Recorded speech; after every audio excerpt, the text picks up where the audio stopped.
दोस्तों, क्या आपने कभी अपने दोस्तों के साथ जंगल में एडवेंचर पर गए हो?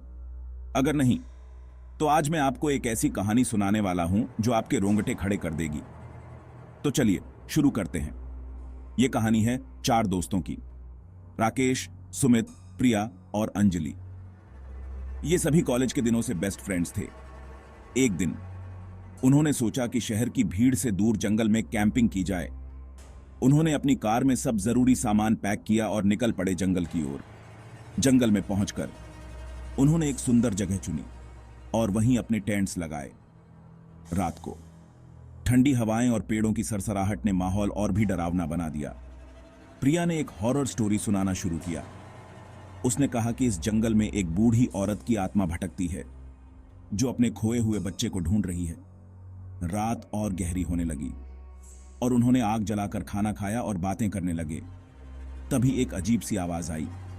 सबने सोचा शायद कोई एनिमल होगा, लेकिन आवाज धीरे धीरे और तेज होती गई।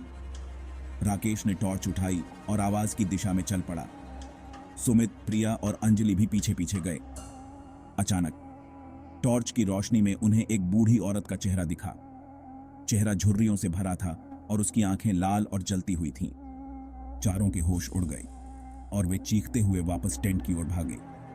लेकिन टेंट तक पहुंचने से पहले ही वे रास्ता भटक गए। अब वे घने जंगल में थे।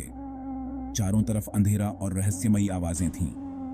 प्रिया की तबीयत अचानक खराब होने लगी और वह गिर पड़ी। सुमित ने उसे उठाने की कोशिश की, लेकिन तभी एक ठंडी हवा का झोंका आया और उनकी टॉर्च बंद हो गई। अब चारों दोस्त पूरी तरह से डर गए थे। अंधेरे में उन्होंने एक दूसरे का हाथ पकड़ा और चलने लगे। तभी अचानक से उनके सामने वही बूढ़ी औरत प्रकट हुई। उसने एक बच्चे की तरह रोना शुरू कर दिया। उसकी आवाज सुनकर चारों का खून जम गया। राकेश ने हिम्मत जुटाई और पूछा, आप कौन हैं? बूढ़ी औरत ने रोते हुए कहा, मेरा बच्चा खो गया है, उसे ढूंढने में मेरी मदद करो। चारों ने डरते डरते उसकी बात मानी और उसके पीछे पीछे चल पड़े। कुछ देर बाद वे एक पुराने खंडहर तक पहुंचे। बूढ़ी औरत ने कहा, यहाँ मेरे बच्चे की आत्मा है। चारों ने देख